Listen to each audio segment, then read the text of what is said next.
Ma perché queste Golden Goose hanno avuto successo? Perché siamo più belli? Perché siamo più confortevoli? Ahimè, no. Il fatto che sia rovinata dice a te consumatore: ehi, take it easy, anche se mi sporchi e mi usi è solamente meglio. Cosa ho fatto? Giustamente mi sono giocato tutto e ogni volta che c'erano dei proceeds derivanti dalla vendita, cosa ho fatto? Reinvestivi? Al 100%. E 1, e 2, e 3, e poi appunto oggi tengo il 4% dell'azienda. O creo io qualcosa oppure lavorerò per qualcosa. No, si può fare entrambe. Lui è Silvio Campara, il CEO di Golden Goose. Non è il fondatore, ma è in azienda da più di 12 anni. E nonostante non sia il fondatore, praticamente si comporta come tale e ha anche una bella fetta dell'azienda. Golden Goose è un'azienda di moda nata in Veneto, famosa per le sue iconiche sneakers, che oggi fattura centinaia di milioni e vale miliardi. Così ho avuto l'occasione sia di parlare con Silvio che di fare il tour dell'azienda. Per cui iniziamo. Questa è Golden Goose, questa è l'azienda che ho ereditato 12 anni fa. È la storia che è stata creata da qualcun altro, quindi da Alessandro Gallo e Francesca Rinaldo.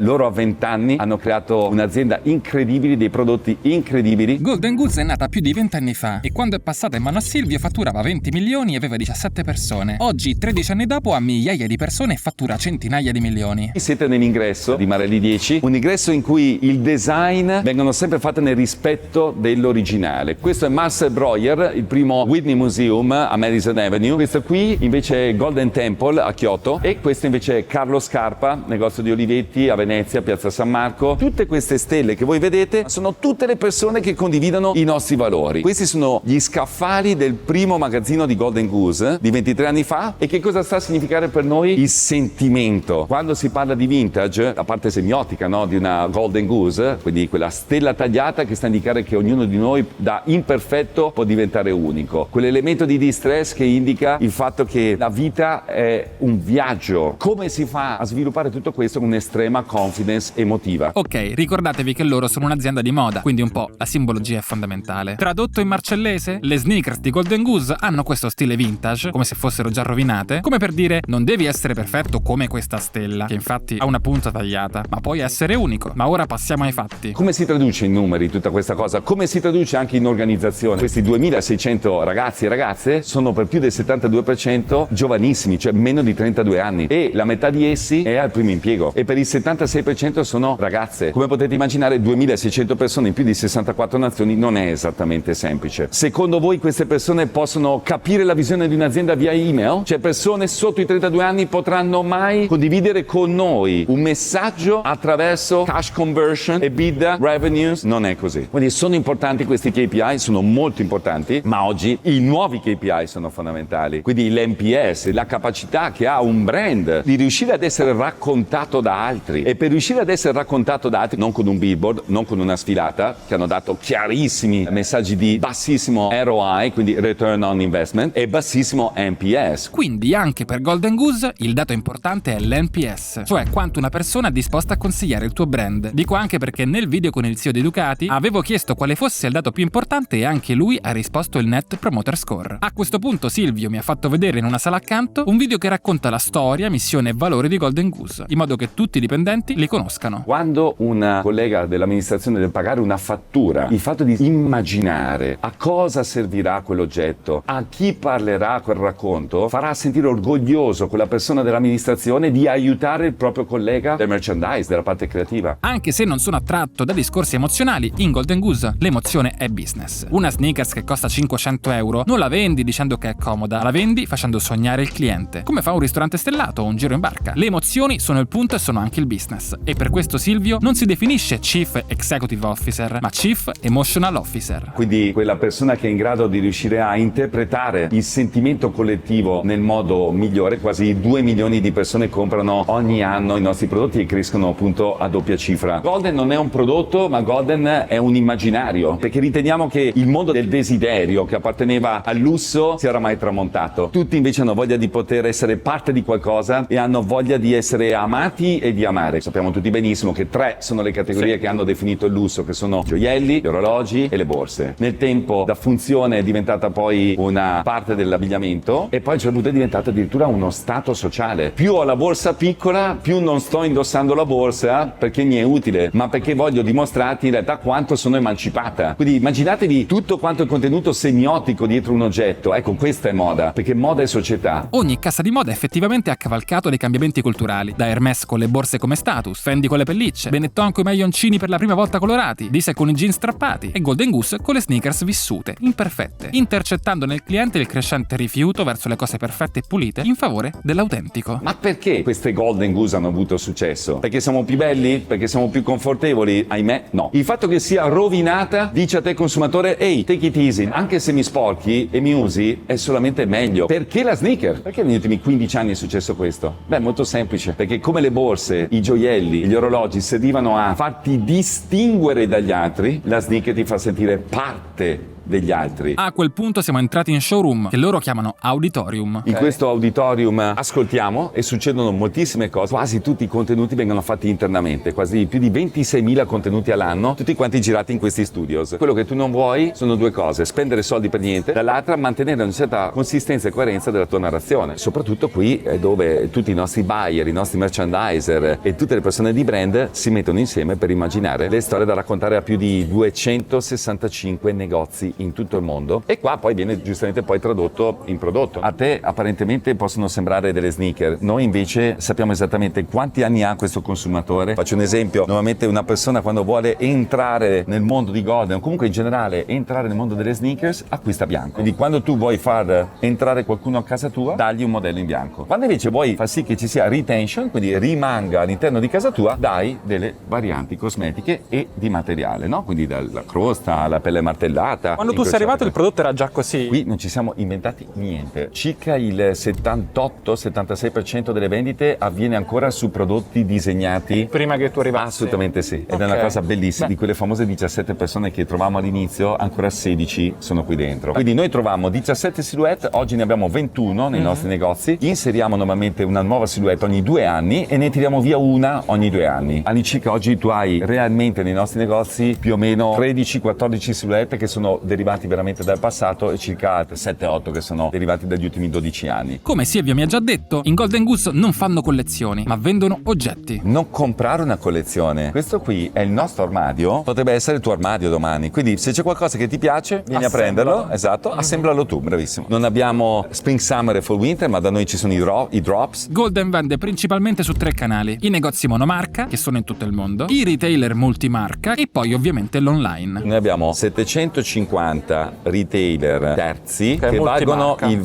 20% del nostro fatturato. L'80% sono direct to consumer, hai un 20% di .com e un rimanente 60% di negozi fisici. Tutti di proprietà, no franchise. Quindi non è un possibile. 60-20-20 più Esatto. o meno. A differenza degli altri marchi di moda, Golden Goose non fa né sfilate né cartellonistica, o ne fa molto poca. Tanti brand fanno le sfilate, i billboard, tutte queste cose del passato. Noi facciamo una cosa molto più semplice: ti do un sacchetto di caramelle, ti faccio il wrapping del tuo pacchetto se devi fare un regalo, tutto gratuitamente, ti do un mazzo di fiori gratuitamente, ti do del cioccolato gratuitamente. Voi quanto vendete all'estero rispetto all'Italia? L'Italia per noi vale circa l'8% del fatturato. Voi non fate sfilate? No, lungi da me. Oggi il consumatore non vuole più apparire, ma vuole sentirsi parte di. Quindi forse questa continua ricerca della distanza dal consumatore non serve veramente più. I numeri parlano chiaro. Certo. C'è un meno 30 continuo in fatturati e c'è soprattutto, nessuno ne parla, un meno 50 in acquisition e un meno 70 in retention. Ma perché? Perché le collezioni sono brutte? No. Il problema più grande è che non parlano il tuo linguaggio. Insomma, se il lusso vuole distanziarsi dal consumatore, in gergo tecnico si dice che è uno stronzo, adesso invece funziona molto meno. Ma come mi dirà spesso Silvio, conta l'appartenenza, sentirsi parte di qualcosa. A questo punto siamo però finalmente tornati per iniziare veramente il tour degli uffici. Da quant'è che siete Dietro le qua? quinte.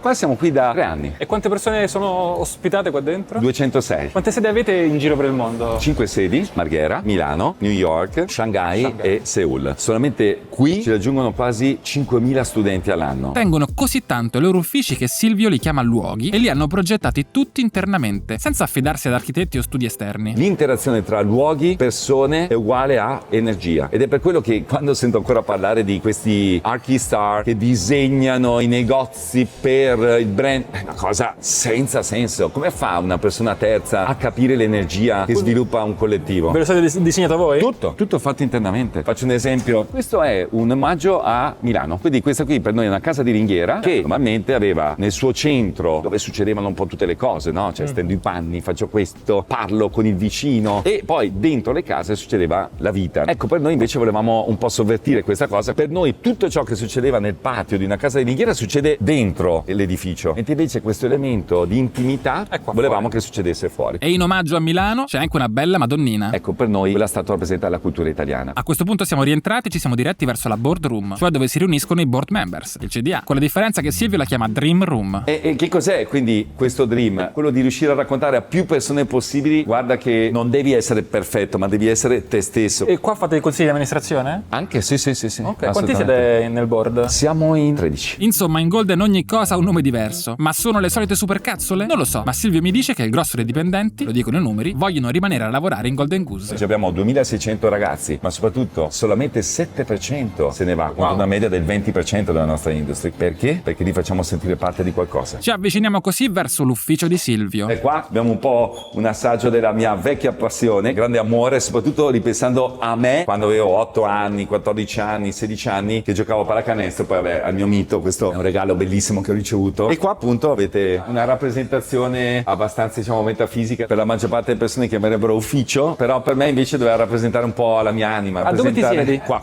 Tu ti siedi qua? Sì. Questo è Flavio Manzoni, una persona a cui devo tantissimo perché con lui condivido la grande passione giustamente di Ferrari. Oppure questo bellissimo regalo che mi ha fatto Mike Amiri, il grandissimo amico Mauro Porcini, con il quale condivido il senso dell'umanità. Ecco, tutta una serie di dietro le quinte, condito sempre dalla parte emotiva e sentimentale, perché cavolo, vedere Nevermind dei Nirvana per me vuol dire ricordarmi esattamente che momento della mia vita stavo vivendo, i pomeriggi davanti ad NTV, il ritorno durissimo dalla partita di basket per poi cominciare a studiare, fino anche arrivare alla parte proprio più autentica di me, data da questo, che è Il Piccolo Principe, che rimane ancora la lettura più importante della mia vita. E questo in generale, perché vedete anche Sticky Monger, che ha realizzato l'arte di questa bellissima stanza, usa sempre la versione anche sua, la proiezione di sé più giovane, più piccola. Ricapitoliamo un secondo la storia di Silvio, che mi racconterà fra poco. Silvio studia economia, lavora per anni nella moda, arrivando a gestire per Armani Jeans l'intero mercato asiatico, e poi passa a lavorare in un private equity. Dopo un'esperienza in un'altra azienda familiare di moda, passa in Golden Goose. E le cose vanno così bene che poi diventa CEO di Golden Goose, e quando Golden Goose verrà venduta dal private equity, lui continuerà là dentro. E quando verrà venduta altre 3 volte, lui continuerà sempre dentro, accumulando sempre di più quote nell'azienda, perché verrà premiato di volta in volta, arrivando fino al 4% dell'azienda. Io che cosa ho fatto? Giustamente mi sono giocato tutto, e ogni volta che c'erano dei proceeds derivanti dalla vendita, cosa ho fatto? Reinvestivi? Al 100%. Quindi e 1, e 2, e 3, e poi appunto oggi tengo il 4% dell'azienda. Ti sei indebitato per aumentare la tua quota nell'azienda? Come... No, funziona in maniera molto semplice. Quando un fondo vende, normalmente a un manager di spicco dell'azienda spetta una certa proporzionalità un pezzettino, sì, di quella plusvalenza realizzata. Tu hai 2 scelte: o la incassi e vai a fare festa, oppure tu la prendi e la reinvesti in nuove azioni e l'aumenta della la tua società. quota, chiaramente. Bravissimo, esattamente. Quindi partito da zero. Quante volte è avvenuto? Prima di GPA Capital, con la quale io sono entrato, poi abbiamo avuto Ergon Capital della famiglia Frère, Total, poi è successo con Carlyle, che tra l'altro ha fatto già questo passaggio con Moncler, ok? E infine è avvenuto con Permira, quindi 4 giri. La cosa che non va sminuita è che per chi acquisisce, sapere che il leader di quell'organizzazione non se ne va. No, non solo non se ne va, ma reinveste tutti i suoi soldini, è un grande segnale. Quindi il tuo patrimonio è quasi tutto in Golden Goose? 100%, sì. A questo punto siamo passati per il bagno del suo ufficio, che è senza senso, ed è la conferma che Silvio non è sicuramente un minimalista. Io devo dire che non sono neanche per il massimalismo, sono per il te stesso. E la cosa figa di Golden e nel modo di fare i suoi items è che tu puoi trovare, guarda, Certo. no? Questa giacca che è un normalissimo blazer, oppure puoi trovare questo pantalone fatto tutto di stasi, fatto a mano, perché mi andava di riuscire a unire un pezzo più vintage con un pezzo più classico. A quel punto siamo saliti al secondo piano. Qui ad esempio è dove disegniamo i negozi di tutto il mondo, qui invece è dove ha luogo lo Start Lab, ovvero la nostra content agency interna. E qui poi abbiamo tutto quanto la parte di contenuti social, comunicazione. Siamo davvero una delle pochissime brand al mondo nei quali non c'è il floor del designer. Qui abbiamo designer di sneaker, designer di ogni categoria, merchandiser, insieme a narratori, tutti quanti insieme. Quando il chief emotional li incontra, Tu sei il chief emotional. esatto, Ok. come l'incontro riassumendo tutte le sensibilità del consumatore e non quelle del capo. La felicità fa sempre parte di quelle 3 cose che sono irriducibili. Devi nutrirti, devi dormire, riposarti, ok? E devi riprodurti. Queste sono le 3 cose chiave. Noi tendenzialmente ci occupiamo della terza, ok? ok. Cioè quello di darti quella confidence tale per cui riesci a essere branco, riesci a essere società. A quel punto la sneaker non è più la sneaker per correre, camminare o fare, ma l'abbiamo trasformata in una tela nella essere, quale, certo. bravissimo, nella quale essere. E qua quello che vedete appunto è che sono tutti immersi tra di loro, cioè quindi non c'è la lotta tra il merchandise e il design, qui siamo tutti assieme. Siamo saliti al terzo piano. Ragazzi, salutiamo Marcello. E questo per far capire appunto come per noi il fatto di essere insieme sia qualcosa di veramente importante. Quindi siamo stati la prima azienda al mondo ad avere un orto idroponico al suo interno, tutto quanto disegnato e creato sempre internamente. L'insalata cresce ogni 15 giorni, il basilico anche, viene tutto quanto consumato internamente e quando non è consumato internamente viene dato gratuitamente ai nostri ragazzi. E poi mi ha raccontato un po' di welfare. In Golden Goose i dipendenti sono trattati molto bene. Se hai dei bellissimi cucciolini intesi come animali, non ti preoccupare, ci prendiamo noi cura di loro. Devi fare la spesa, abbiamo qualcuno che la fa per te la fa trovare a casa. Devi giustamente portare al lavasecco delle cose da lavare, non ti preoccupare, ci pensiamo noi. Devi anche solo banalmente prepararti l'anno delle vacanze della tua splendida e meritatissima estate, non ti preoccupare, lo facciamo noi gratuitamente. Un servizio di concierge veramente a 360 gradi. E qua poi vedi, ho rifatto esattamente come nel parco giochi di Lugagnano, paesino da cui io vengo, con l'altalena, con la panchina. Le persone qui possono anche scegliersi il menù per calorie, vogliono anche avere un basso impatto calorico, un alto impatto calorico, lo possono fare tranquillamente. Poi tanto c'è da Vittorio che fa da mangiare. Qua? Sì, si mangia uno stellato qua. Mi sono poi seduto con Silvio per ascoltare finalmente la sua storia, a partire da un'esperienza che ci accomuna, cioè quella dello scautismo. E se mi seguite sapete che non è il primo scout imprenditore che intervisto. Se vai a scavare scopri che sono tutti questi mega personaggi che alla fine hanno fatto gli scout, ma pochi lo raccontano. Ho iniziato a 8 anni, quando appunto si era Lupetti, poi l'ho portato avanti per tantissimi anni. Ho fatto l'esploratore, poi ho fatto anche la comunità capi, dagli 8 ai 20 anni. Che squadriglia eri da ragazzo? Prima i Cobra e poi i lupi. Ti ricordi il tuo nome totem? Bello che lo chiami totem. A me si chiamava nome di caccia, che era Puledro Coraggioso. Anche se non si dovrebbe dire, però è giusto dirlo. Sarebbe un segreto. Io sono Cicala Gagliarda. Non è un nome che definiamo noi, ma era un nome che ci veniva dato appunto dai nostri capi. E quindi riuscire a portare con te una definizione data da altri è quasi un po' un peso, un'ispirazione. Poi dici, ma sarò veramente, perché coraggioso? E ti ci rivedi? Puledro mi piace perché mi dà la sensazione di non essere mai abbastanza un cavallo. Beh, coraggioso sì, devo dire la verità. Oltre agli scout, Silvio fa un'altra esperienza che è in comune con molti imprenditori, cioè studia alla Bocconi di Milano. Hai studiato alla Bocconi? Sì.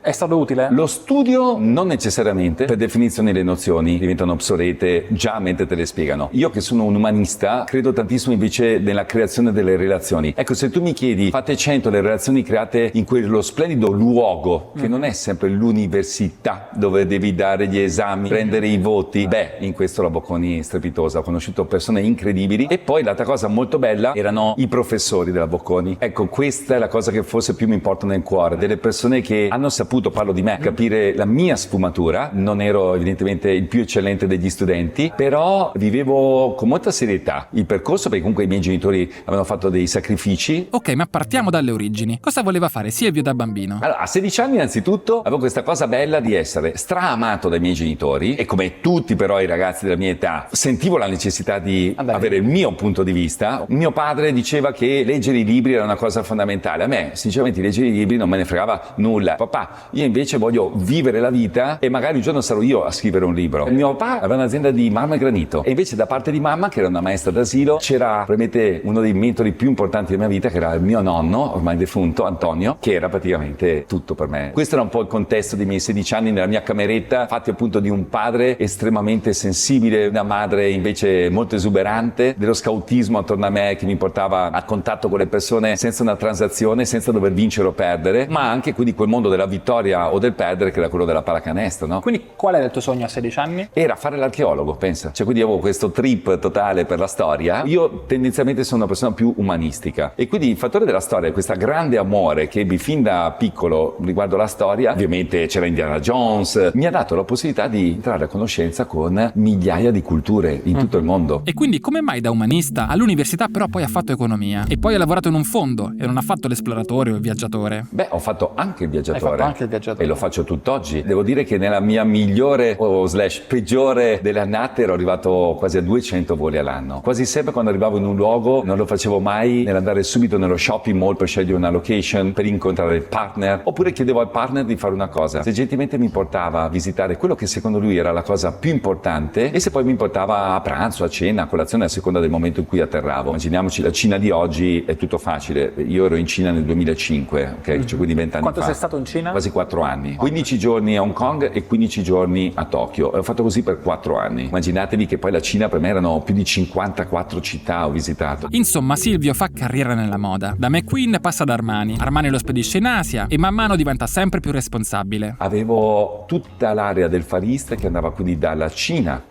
alla Corea, al Giappone, al sud-est asiatico, all'Australia, per Armani Jeans e Armani Junior. Eri giovane per un ruolo del genere, no? Ma perché nessuno voleva andare in quei luoghi, tutti volevano andare in America. Fare così tanta carriera non è normale, per cui ho chiesto quale fosse secondo lui la qualità che gli ha permesso di avere successo. L'empatia. Saper far di numero, bene o male, quasi tutti i manager lo sanno fare. Però riuscire a creare quell'elemento di fiducia, e attenzione, l'Asia è molto simile all'Italia su questo, noi non siamo anglosassoni. Nel mondo anglosassone si parla di team, non di famiglia. Team è sostenuto da una performance, una famiglia è sostenuta dalla fiducia. Ho visto così tanti manager anglosassoni urlare in Giappone perché erano convinti di aver fatto un buon deal, ma tu non farai mai un buon deal in Giappone. Tu creerai una grande relazione perché loro, come noi mediterranei, hanno un senso del tempo circolare. E tu ti occupavi anche di vendere? Sempre, Quindi assolutamente. hai una formazione da sales alla fine. Non ho una formazione, è una vocazione. La vendita che cos'è? È un racconto. Questo elemento di empatia, secondo me, è la chiave del vero venditore. Nessuno ha veramente bisogno di qualcosa, ma tutti adorano sentirsi parte di qualcosa. Una volta erano molti di più i manager e i CEO salesman, adesso sono tanti di più i manager e i CEO ingegneri. Però secondo me è sbagliato anche pensare che là fuori ci sia un vero successo degli ingegneri. Prendiamo Elon, no? Elon Musk, tecnicamente ingegnere, certo. però di fatto alla fine è un innovatore umanistico. Prendiamo il signor Ferrero, no? Cos'era? Un barattolo di cioccolata o qualche milligrammo o grammo o chilo di felicità? A quel punto Silvio, dopo anni in Armani, è passato ai fondi di investimento. Come mai? Era l'anno 2009, Carlyle era entrata dentro Moncler, fondi di investimento che entravano nelle aziende di moda e questa cosa qua dissi wow, cavolo, questo può essere l'angolo mio. Ed è così che Silvio è entrato nel fondo di Roberta Benaglia, un private equity, cioè un fondo che compra aziende private per rivenderle dopo qualche anno in profitto, e per farlo spesso utilizza anche il proprio management per far crescere queste aziende. E così ha fatto con Silvio. La prima operazione di GPA Capital è stata proprio Sandec e Silvio è stato chiamato per gestirla. Quindi questa avventura appunto con Roberta Benaglia. Come l'hai conosciuta? Per caso cercava del management per questa avventura bellissima che era appunto Sandec, che tra l'altro era presieduta da Maurizio Dell'Occhio, che era stato mio professore di finanza in Bocconi. Cercava semplicemente qualcuno che fosse specializzato nella moda perché lei, pur capendone, era specializzata in finanza. Perché doveva fare l'operazione. Esattamente, quindi acquisire un asset, svilupparlo per poi rivenderlo e monetizzare quindi la plusvalenza. Io sarei diventato il chief brand, quindi mi sarei occupato delle vendite, della narrazione, ma insieme poi a un'altra persona molto speciale, Davide De Giglio, che poi avrebbe fondato NGG Group, quindi Off-White, Marcelo Bollon. Quindi immagina, c'era questo Real Madrid che nonostante avesse dei talenti pazzeschi, purtroppo si scontrò con la famiglia locale, persone non per bene, per benissimo, ma che semplicemente non erano pronte culturalmente a condividere quello che era stato il loro sogno, farlo diventare il sogno di tutta quanta la nuova squadra. E soprattutto pensare che quel sogno derivi per generazione, per filiazione, quindi da padre a figlio, cioè si sta parlando veramente del 1650, cioè non esiste questo. E questa era l'esperienza più difficile della tua vita? O Sì,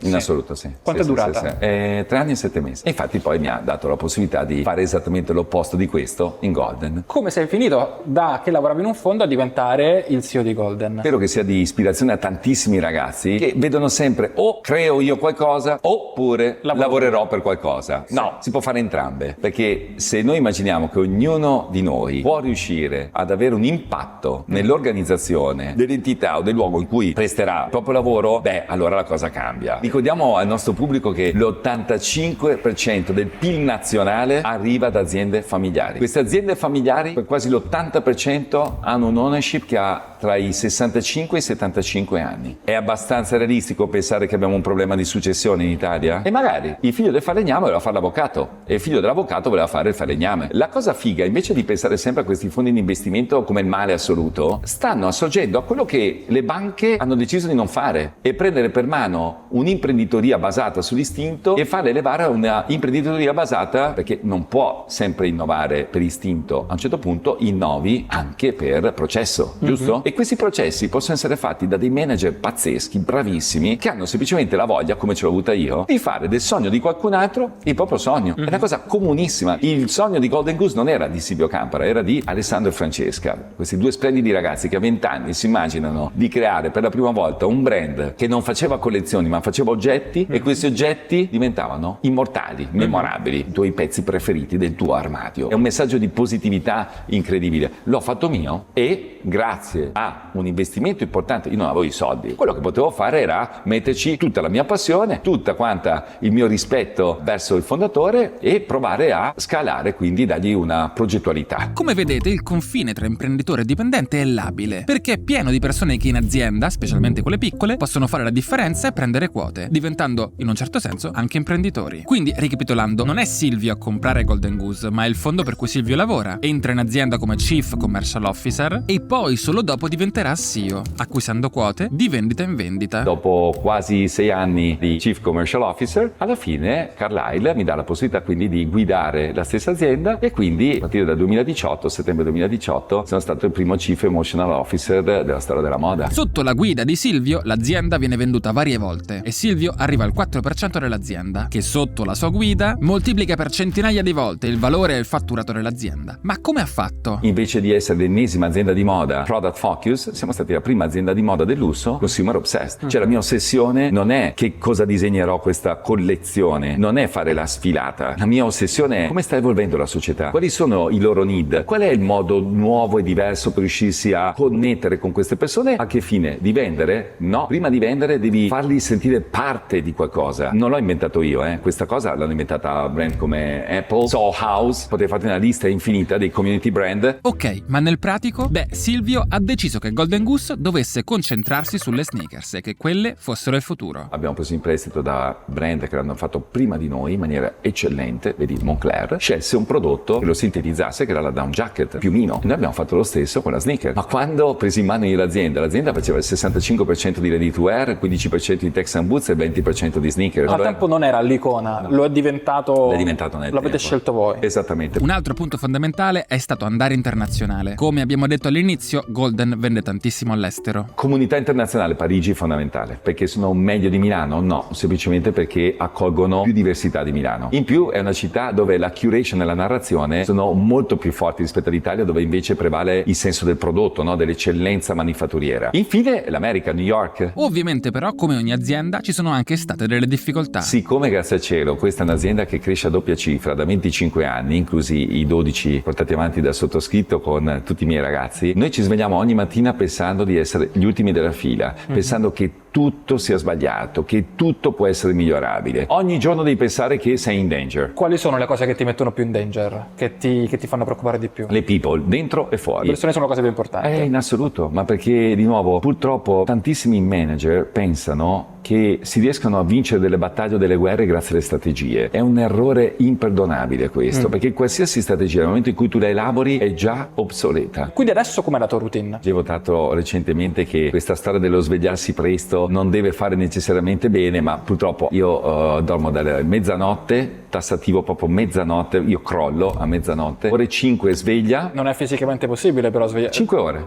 Sono le 5 ore più ben dormite della storia. Ogni tanto recupererai. Domenica pisolino dalle 2 alle 4, ineccepibile. La maggior parte dei miei meeting, incontri, quant'altro li faccio la mattina, mentre invece tutto quello che riguarda la parte di immaginazione, visione, listening nella seconda parte della giornata, perché poi adoro che si concluda una bellissima cena, non pranzo mai, faccio mai la colazione, quindi ho solamente un pasto. Fai una grande cena a giorno, vado a nanna, mi risveglio e sento i superpoteri. In doccia, infatti i miei ragazzi ragazzi sono sempre preoccupatissimi quando inizio la mia frase con stamattina in doccia stavo pensando. Quando stacchi? Credo nelle mie 2 ore di tennis, che accadono normalmente tra le 4 e le 6 del pomeriggio del venerdì, oppure stacco mai. Weekend? Ma neanche, io penso sempre. Oh ragazzi, io ogni sabato e domenica sono in negozio. Quanti CEO vanno in negozio? Ma solo a Monte Napoleone? Solo a Brera? No. Vado a Parigi? Cazzo, sono in negozio. Vado a New York? Sono in negozio. E che fai in negozio? Vai a controllare che tutto sia a posto? No, mi metto a parlare con il cliente, mi metto a parlare con i miei ragazzi, vendo. Adesso, oggi, il sogno per il futuro quale sarebbe? E anche bella quanto a lungo ti domanda. vedi guidare l'azienda? Credo che il concetto di guida cambierà per definizione, quindi magari